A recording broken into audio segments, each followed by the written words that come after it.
Okay, thank you for being here today. I have my friend Frankie Cordero. Hello. She is a very successful agent. I'm so grateful that you've come to join me at the Giver's Gain show. And just so you know, this show is to really help agents that are young in the business just kind of know how to get started and how successful people become successful and to find their own style. And you have a lot of style. So, so I thank you for being with me.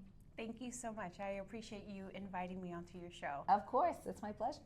So Frankie, tell me a little bit about how you got into real estate. What was the catalyst? Okay, well, I was actually, I was sort of homeless living out of a car when I was 17 years old. And I think that was like the worst time in my life financially. And I remember, I promised myself that I would never go back into that place. And after that, I did make it to the University of Florida, where I studied in business administration and marketing. When I graduated, I had 2 jobs.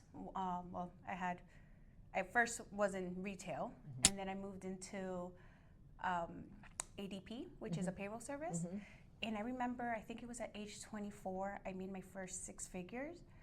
When I went to go do my taxes, and I realized I made 6 figures, I was like, where did all this money go? This is impossible. So I looked at my spending habits, and my spending habits were horrible, to say the least. I had nothing to show that year for the 6 figures that I made. So what I ended up doing, I picked up a book called Rich Dad, Poor Dad. And I read that book, and that book talked about real estate, talked about paying yourself first, and it really hit home.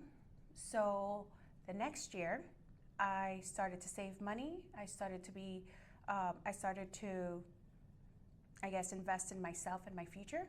And in 2013, which is a year later, I bought my first home. And so I bought my first home, and I bought it at $94,000.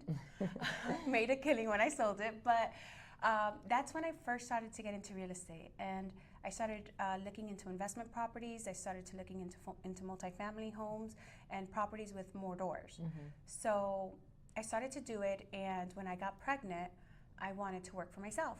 So I became a real estate agent, and with the knowledge I had as an investor, I brought it into the business.